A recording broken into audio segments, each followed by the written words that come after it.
호우 시절로 오세요. 그때 우리가 여기에 있습니다. 1999년도에 개봉한 대작 영화 매트릭스에 대한 발굴을 마무리하고 12월도 벌써 중순으로 다다르고 있는 이 시점에 방송을 이제 마무리해볼까 해요. 어떠셨어요? 오늘 방송?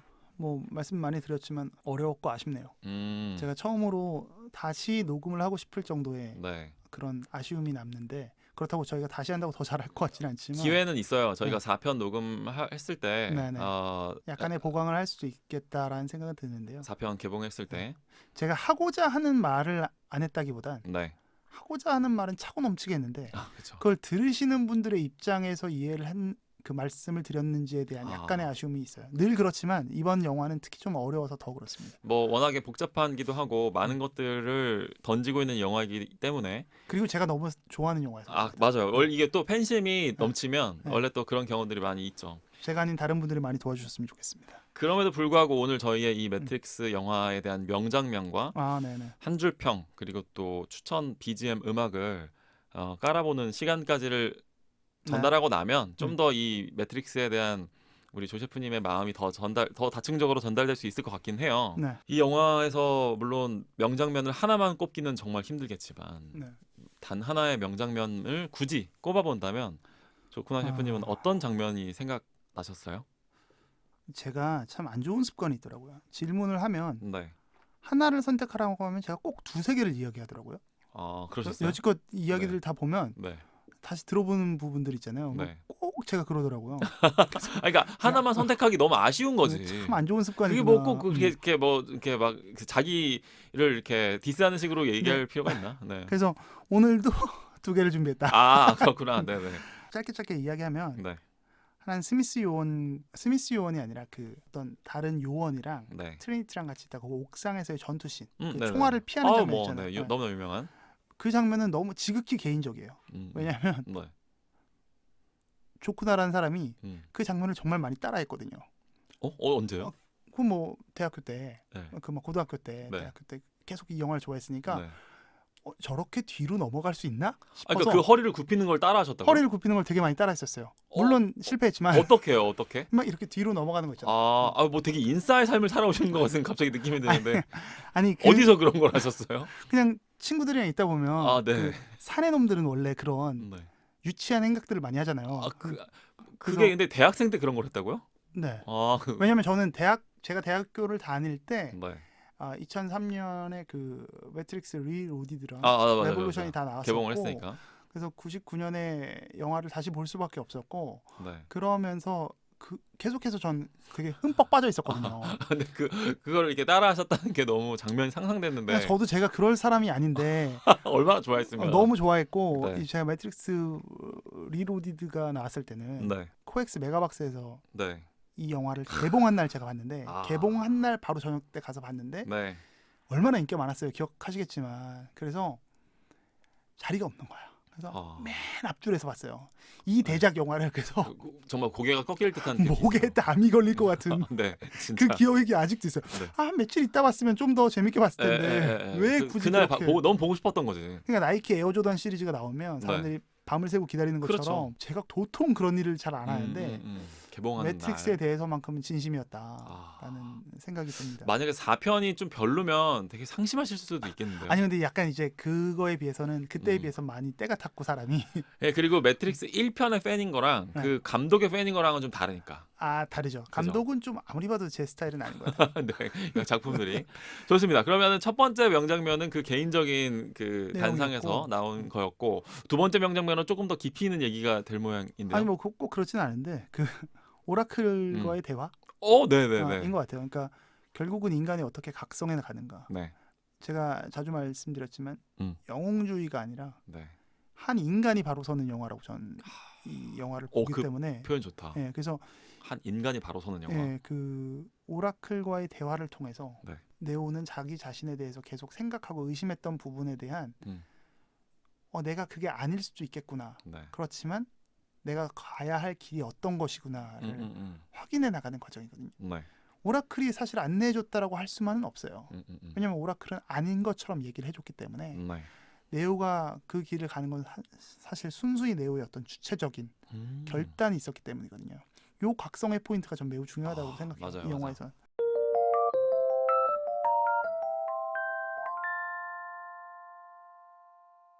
제가 고른 명장면은 그 네. 오라클 만나기 전에 네오가 어떤 인도의 무슨 동자승 같은 그런 소년이랑 숟가락 가지고 얘기하는 장면이 그렇죠. 있거든요. 네, 아주 중요한. 저는 영화의 그 주제가 되는. 장면을 골랐어요.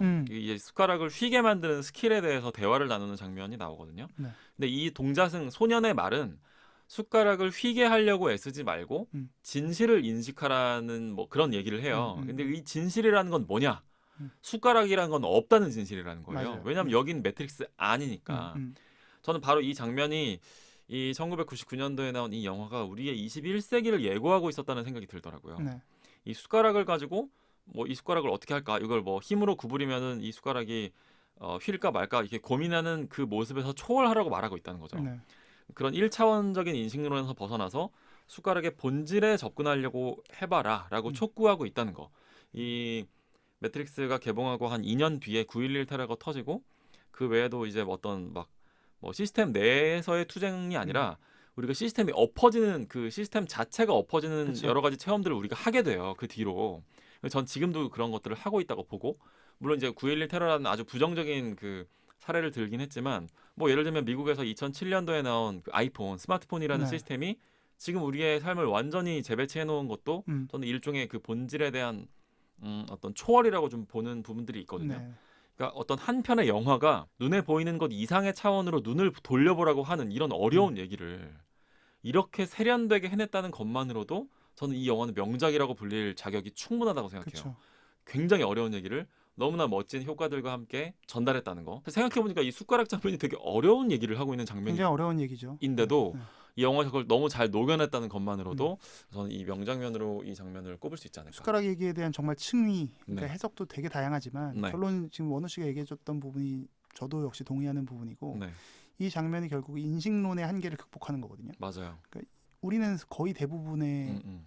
리얼 월드를 생각하는 부분이 네, 내 인식에서 근거예요. 그렇죠. 근데 이거 자체 역시도 얼마든지 마치 데카르트처럼 이게 마치 2 더하기 3은 5라는 것도 악마가 네. 어떤 사탄이 우리를 뭔가 혼란스럽게 해서 2 더하기 3이 5라고 말할 수밖에 없게 만든 게 아니냐라는 그런 의심까지 아주 하잖아요. 극단적으로 데카르트가. 밀어붙이면. 그렇죠. 네.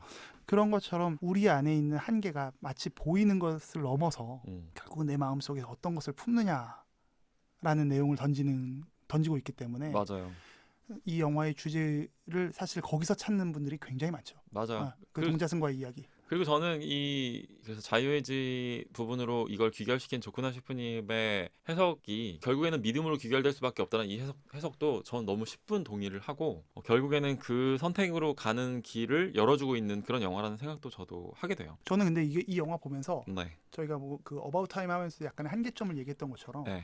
전 좀 두 가지는 조금 잘 모르겠는 게 있어요. 두 가지나요? 하나는 매트릭스에서 죽는다고 왜 실제 세계에서 죽는 걸까? 이게 조금 인과가 좀 안 맞는 것 같아. 이 부분은 이거에 대한 1편에서의 어떤 모피어스가 답하는 부분도 네. 정신과 육체가 그만큼 이렇게 뭐 정신이 육체를 지배한다 뭐 이런 긴밀하게 연결돼 있어. 뭐 이런 답을 하거든요. 네. 근데 이거는 조금 잘 안 맞지 않나? 근데 영화이기 때문에 그냥 있는 부분 아닐까라는 생각을 저는 좀 했거든요. 이를테면 이런 거 아닐까요? 뭐 우리가 그런 거 있잖아요. 어떤 사람이 냉동고에 갇혀 있다라고 믿으면 실제로는 냉동 장치가 돌아가고 있지 않은데도 동사에서 죽는 뭐 일종의 그런 거 아닐까요? 그렇죠. 근데 이제 인간 육체와 정신의 분리가 어렵다라는 어떤 전제를 깔아놓은 영화라고 생각은 들지만 이게 기술적으로 이게 정말 가능할까에 대한 생각은 전 조금 아닐 수 있지 않을까라는 생각을 그런 딴지를 한번 걸어볼 수 있죠. 했었고 두 번째는요? 하지만 뭐 워낙 좋은 영화이기 때문에 넘어가는 거죠. 네네. 그리고 두 번째는 이제 인간 개체를 어떻게 계속 확보해 나가지? 성관계를 맺어서 아기가 나와야 될 거 아니야. 네네. 근데 얘네들은 다 고치 안에 있잖아. 그러니까 뭐 이렇게 막 추출하는 거 아니에요? 그 정도 기술은 있을 것 같은데. 그래서 그렇게 죽은 사람이 죽었을 때 그 생체 에너지를 다시 또 사람한테 투여하고 뭐 이런 부분들이 있더라고요. 그 영화에서 보면. 근데 그게 과연 어떻게 인간을 계속해서 재배할 수 있을까? 그걸 번식력을 따라갈 수 있나? 인간의 욕망을 그러니까 저는 이 약간 각도가 비슷한데 저는 그 제로원 그 기계들이 지금 우리 살고 있는 이 시대에도 이제 뭐 앞으로는 팔이 아프면 팔을 교체하고 네네. 심장이 아프면 심장을 교체하고 그 몸을 신체 기관을 생산해서 갈아 끼우는 거를 지금도 생각하고 있는데 네네. 굳이 기계들이 너무 애쓴다라는 생각이 들었어요. 굳이 막 이렇게 네오를 100명을 만들어가지고 뭐 그치. 시온을 멸망을 하고 6명의 여자는 남기고 뭐 이런 것들도 되게 노력한다. 맞아. 이런 생각이 들긴 했었어요. 네, 저도. 뭐 딴지를 걸어보자면 그렇죠. 그렇지만 그렇습니다. 이제 우리 추천 음악도 고르는 시간을 진행해 보려고 하는데 조 셰프님이 과연 무슨 이 영화도 노래 고르기 되게 어려운 어렵더라고요. 영화 아니에요? 저 되게 전혀 예상하지 못하실 노래를 저는 골라왔거든요. 저는 솔직히 네. 막 골랐어요. 막 골랐다고요? 막 골랐다라는 게 네. 깊이 고민하지 않았어요. 이 영화의 다른 부분들은 제가 잘 전달은 안 됐을지언정 제 나름대로의 매우 많은 고민이 있었는데 네. 이 BGM은 그냥 아주 단순하게 골랐습니다. 저부터 해볼까요? 네. 어떤 노래를 고르셨나요? 왠지 원우 씨 이제 안 맞춰요? 진짜 아니 이거 안 맞추려는 게 이거는 뭐 관심이 없다는 게 아니라 정말 감이 안 와요. 아무런 감이 안 오고 은근히 이 영화 매트릭스 OST도 되게 명반이거든요. 맞아요. 정말 열심히 많이 들었던 그 OST 중에 하나인데 또 워낙에 좋은 노래들이 많다 보니 연상되는 노래들이 많은 거예요. 그 뭐 마릴린 맨슨 노래라든지 그쵸, 네. 레이저 어게인스트 더 머신 노래라든지 이런 것들이 이미 너무 인식이 돼 있기 때문에 도대체 무슨 노래를 골랐을지 저도 고르기 힘들었지만 예상이 전혀 안 되는 90년대 레이저 어게인스트 더 머신이라는 팀을 우린 막 RATM이라고 많이 불렀어요. 네, 맞아요. RATM. 요새는 RATM이라고 잘 안 하더라고요. 요새는 그 팀 얘기를 자체를 아예 안 하죠. 활동을 안 하니까. 정말 인기 많았던 팀인데 너무 멋있는 팀이죠. 네. 전 너무너무 좋아하는 팀이에요. 이 팀이 우리나라에서 인기가 좀 있었던 거는 사실 처음에 화두가 됐던 거는 H.O.T의 전사의 후예가 열맞춰입니다. 정확하게 말하면. 그런가요? 전사의 후예가 아니라 표절을 했다. 맞아요. 뭐 이런 걸로 사실 네. 이야기가 나왔었고 맞아요. 뭐 고스트 스테이션 이런 데서 음악 많이 나왔었죠. 신해철 선생님께서 진행하셨던 라디오 프로그램. 나왔었는데 저는 요번에 BGM은 네오가 그 1편에서 마지막에 좀 죽잖아요. 네. 죽었다가 트리니티가 키스를 하면서 살아납니다. 저는 뭐 이 부분도 일종의 삼위일체의 트리니티이기 때문에 뭐 부활의 어떤 개념으로 상징적이라고 생각하지만 어떤 분들은 굉장히 안 좋게 평가하시는 분들도 있거든요. 뭐냐 이게. 1편에서의 가장 뭐 에러다 이렇게 평가를 하시는 분들도 있는데 저는 좋았어요. 근데 그때 트리니티가 고백을 합니다. 네오, 나는 아무것도 두렵지 않아. 오라클은 내게 말했어. 내가 사랑하는 사람이 그라고. 그렇게 멋대가리 없이 얘기했다고요? 네. 그래서 넌 지금 죽을 수 없어. Because I love you라고 하거든요. 그래서 이 Because I love you에 저는 생각을 했어요. 정말 생각지도 못한 차관점. 정말 그래서 그러고 나서 이제 오글거리는 키스를 하고 네. 그리고 이제 네오가 살아나는데 그래서 제가 Because I love you라는 의미에서 제가 가장 사랑하는 노래, 제가 우리나라에서 가장 사랑하는 노래, 최애 노래를 그래서 뽑았습니다. 그 노래가 뭔가요? 유재하의 사랑하기 때문에입니다. 이야, 와 매트릭스의 추천 BGM을 유재하의 사랑하기 때문에 했다고? 왜냐하면 대단하다 너 진짜. Because I love you라는 말에서 착안하기도 했고 진심 감탄했다. 제가 제일 좋아하는 영화가 영화 중에 하나가 매트릭스고 제일 좋아하는 영화에 비록 잘 어울리지 않을지라도 어울리지 않진 않아요. 제가 가장 좋아하는 제 10대 시절에 유재하 씨가 돌아가신 지도 한참 지나서 저는 유재하 씨를 알게 됐지만 우리 세대는 또 아닌데 아니죠. 사실. 80년대에 돌아가신 분이지만 이분의 음악을 들으면서 전 자랐어요. 그래서 이분의 음악과 이분의 어떤 가사를 필사하면서 제가 자랐기 때문에 이 정말 좋아하는 노래를 여러분들한테 제가 가장 좋아하는 영화를 소개할 때 소개해드리고 싶었어요. 그러면 유재하 씨 노래 중에서 제일 좋아하는 노래가 사랑하기 때문에이시기도 해요? 유재하라는 사람을 제일 먼저 알았기 때문에 사랑하기 때문에라고 이야기해야 되는 건 맞는데 근데 이제 이 영화에 어울리는 노래로 사랑하기 때문에를 고르신 것 같아서. 네, 맞아요. 그리고 제일 좋아하는 노래는 사실 못 고르겠어요. 유재하의 그 앨범은 그냥 다 좋고요. 그 중에서 근데 유재하의 앨범에 들어있지 않은 노래가 또 하나 있어요.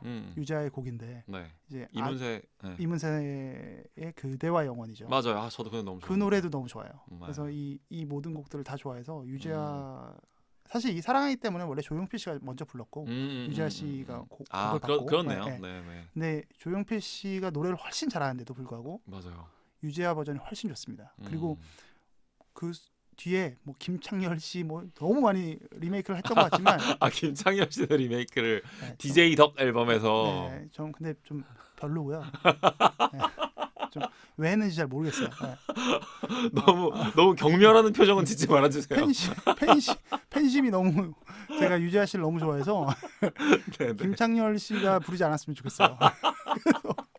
그냥 유재하의 앨범은 리메이크 안 했으면 좋겠습니다. 네. 그러면 혹시 그 97년도에나 유재하 다시 부르기 앨범 샀죠. 헌정 앨범 그 김현철 씨가 프로듀스 10주년 기념 앨범. 그 앨범은 되게 좋지 않아요? 그 앨범 너무 좋고 그 앨범에서 이제 새로운 곡이 하나 있죠. 다시 돌아온 그대 위에. 맞아요. 김현철 씨가 쓰신 노래. 네, 그래서 뭐 그리고 거기서 노래. 이제 뭐 그 텅 빈 오늘 밤은 뭐 신해철이 부르고 뭐 했었죠. 뭐 그래서 이소라 신해철 뭐 그 시절에는 뭐 그런 어떤 옴니버스식으로 앨범들이 많았었어요. 그 마이클 잭슨의 위아 더 월드의 영향을 많이 받은 거죠. 맞아요. 그래서 뭐 어쨌든 오늘 또 이 조쿠나 셰프님의 최애 뮤지션에 대해서 얘기를 들을 수 있었네요. 유재하 선생님, 영원한 청년 유재하 씨에 대한 음악을 소개해드리고 싶었습니다.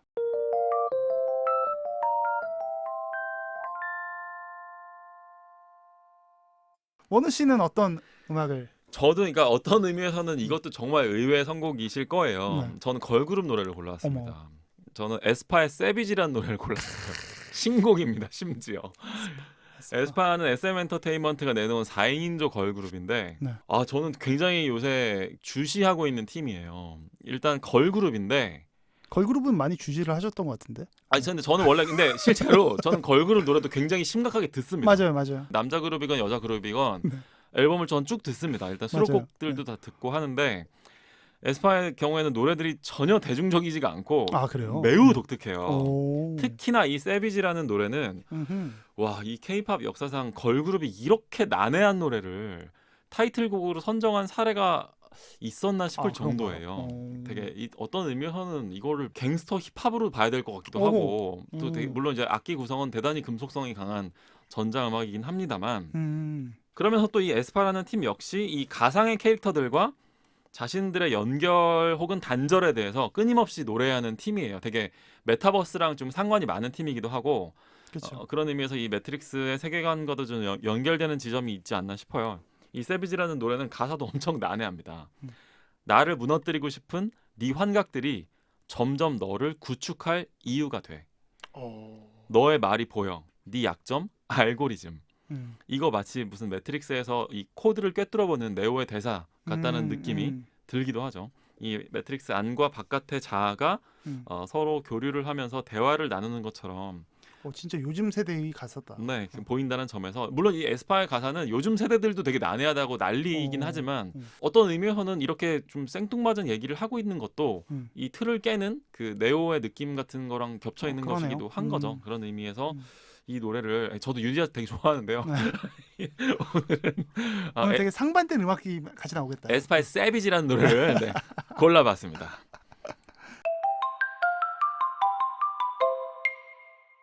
저희 이제 그러면 마지막으로 한 줄 평을 저희가 한번 지어보면서 한 수 지어보면서 이 매트릭스에 대한 여전히 좀 아쉬움이 많이 남는 표정이시긴 한데 근데 더 잘할 자신도 없어요.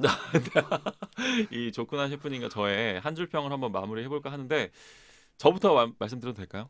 네, 말씀해 주십시오. 저는 이제 일종의 저희가 지금까지 했었던 이야기들을 총괄하는 느낌으로 한 줄 평을 지어봤는데 그 시절 우리가 새롭다, 네오하다고 생각했던 것들의 총집합 이라고 한 줄 평을 만들어봤습니다. 조금 설명을. 지금은 이 영화를 다시 보면 특히나 액션 장면 같은 거는 이게 뭐 그렇게 새로운 건가라는 생각이 드실 수 있지만 거의 이전에는 존재하지 않았던 모든 것들을 다 때려 박아놓은 영화였다고 보시면 돼요. 그리고 이제 이 영화가 하나의 시발점으로 작용하면서 이 영화를 다 변주하는 작품들이 정말 많이 쏟아져 나왔기 때문에 지금은 그 원형에 해당하는 이 매트릭스는 어떤 의미에서는 더 진부하다고까지 말할 수 있는 게 될 수도 있겠지만 분명히 기억해야 될 것은 이 영화가 그 새로운 시도들을 했었던 첫 발자국에 해당하는 영화였다는 점이고 우리가 이 당시에는 이것들을 다 새롭다 그야말로 네오하다라고 생각했었던 더 원에 해당하는 영화이기 때문에 좀 기념하고 싶은 그런 마음을 담아서 한 줄 평을 작성해봤고 요새 유행하는 말로 이제 1편을 이렇게 좀 올려치기를 함으로써 이 4편에 대한 저는 좀 냉정한 시각을 유지하고 싶은 마음도 있어요. 과연 이 리저렉션이라고 하는 작품이 1편의 내용함을 과연 어느 정도 따라갈 수 있을 것인가. 저는 사실 거의 기대를 안 합니다. 네, 그래서 그런 부분들을 저희가 4편을 발굴할 때 네. 조금 냉정한 입장에서 네, 얘기하게 될 수도 있어요. 그래서 네. 그런 부분들에 대한 포석까지 깔아보는 의미로 한 줄평을 이렇게 작성해봤습니다. 문득 듣다 보니까 제가 오늘 그 고른 노래는 유재하 씨 노래였지만 네. 원우 씨 한 줄평을 듣다 보니까 네. 마치 매트릭스는 비틀즈에도 비교할 수 있을 것 같고 네. 너바나에도 비교할 수 있을 것 맞아요. 같고 너바나가 굉장히 잘 어울린다라는 생각을 갑자기 하게 되네요. 맞아요. 비틀즈도 저는 참 절묘한 비유라는 생각이 드는 게 우리가 락 밴드라고 하는 걸 떠올렸을 때 생각하는 보컬, 베이스, 기타, 드럼이라는 그렇죠. 구성을 비틀즈가 처음 한 거예요. 만들어놨죠. 그냥 아예. 지금은 우리가 다 락 밴드는 그렇게 원래 되는 거 아니라고 하지만 그 원래라는 게 누군가는 했을 거 아닙니까 맨 처음. 맞아요. 그게 비틀즈였다는 거죠. 그런 것처럼 매트릭스 역시도 비슷한 위상을 가지고 있는 그런 영화라는 점에서 저 비틀즈와 너바나라는 비유는 아주 정확한 또 제 한 줄평을 이렇게 인터셉트를 하시는군요. 네. 인터셉트 서포트라고 해주세요. 그런 느낌으로 한 줄평을 만들어봤습니다. 우리 조세프님의 한 줄평도 매우 기대가 돼서 이거를 한 줄평은 오늘 했던 말씀들을 그냥 정리해 놓은 겁니다. 네네. 그거 충분할 것 같은데요. 네, 영화 한 편에서 만나는 소크라테스, 플라톤, 칸트, 장자 그리고 니체. 하지만 무엇보다 누구보다 바로 지금이라는 시간 속 여기라는 공간에 있는 나 자신. 또 두 줄평이긴 한데 뭐 전혀 상관은 없고요. 네. 두 줄이었네. 네. 마지막은 나 자신으로 연결되는. 약간 좀 설명을 더. 뭐 제가 오늘 너무 많이 말을 했지만 이 영화에서는 정말 다양한 철학적인 담론을 공부해 보실 수 있고. 맞아요. 교재예요, 교재. 네, 그래서 진짜 오죽하면 책까지 나왔겠어요. 그 당대의 석학들이 맞아요. 이 영화를 해석해 보겠다라고 해서 그 정말 책이 있죠 실제로. 네, 저도 보고 왔는데 오늘 그 내용들을 많이 이야기하지는 않았는데요. 그 지젝인가요? 네, 슬라보의 지젝이 한 편을 쓴 거고 한 16개, 17개 정도의 그 한 17명 정도의 철학자가 모여서 매트릭스로 철학학이라고 아예 제목이 매트릭스로 철학학이라고 나와요. 와, 그렇구나. 2000년대 초반에 나온 책인데 대단하네요, 정말. 그러니까 그만큼 모든 학자들이 모든 학자는 아니지만 많은 학자들이 관심을 기울였던 영화고 그렇지만 진짜 이 영화를 통해서 이야기하는 거는 결국 들여다볼 거는 다시금 내가 어떻게 변할 것인가 나의 주체적인 모습은 무엇인가 그렇죠. 네, 이 부분을 고민하게 하는 것 같아요. 나는 어떤 선택을 할 것인가. 그래서 끊임없이 여러분 스스로에 대한 어떤 길잡이 그러니까 마치 오라클 같은 뭐 어떤 표식이 될 수 있는 영화가 아닐까라는 생각을 하면서 한 줄평을 준비해봤습니다.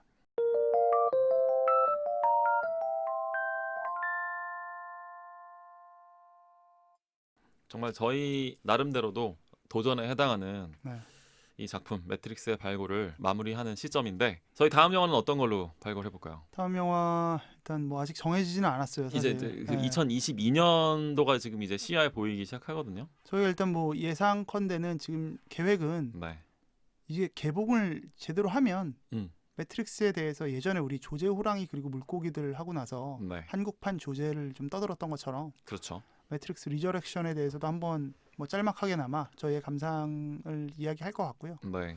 그 다음에는 좀 열려 있긴 한데 어떤 거 하고 싶으세요? 일단 연초니까 조금 또 우리 연말 연시니까 새로운 이런 얘기를 좀 하다가 그냥 지금 제가 떠오르는 얘기들을 좀 해보면 이제 연초에는 좀 그런 따뜻한 영화를 한 편 정도 하고 그다음 또 저희 한국 영화 중에 킹메이커라고 하는 영화가 개봉을 하더라고요. 이선균 씨가 나오는.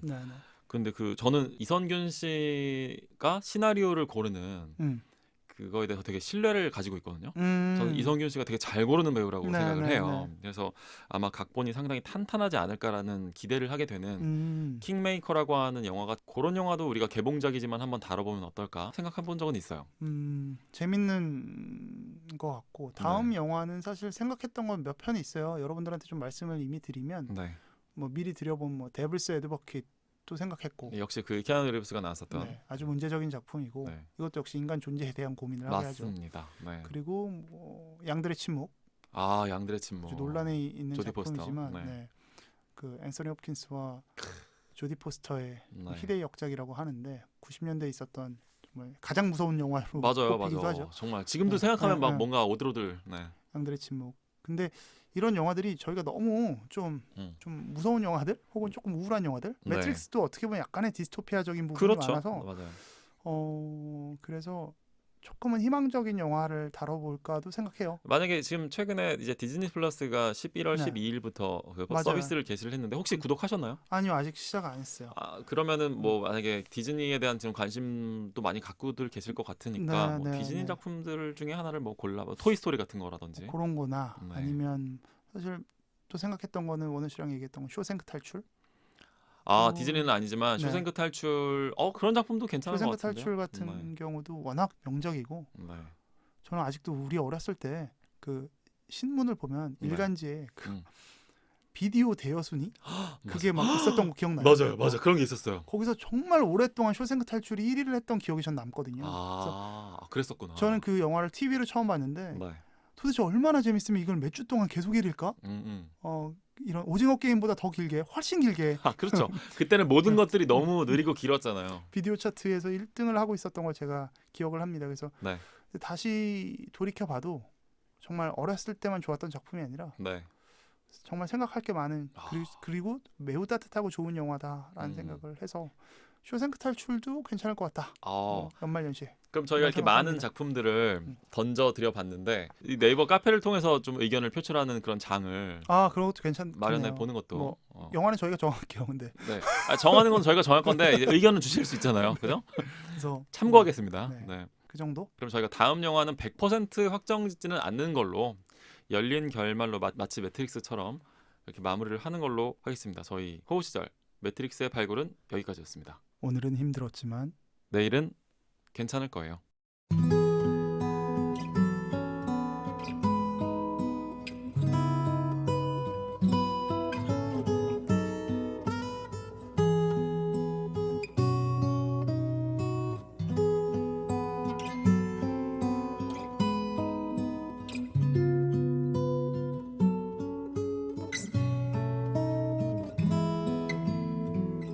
우리의 호우 시절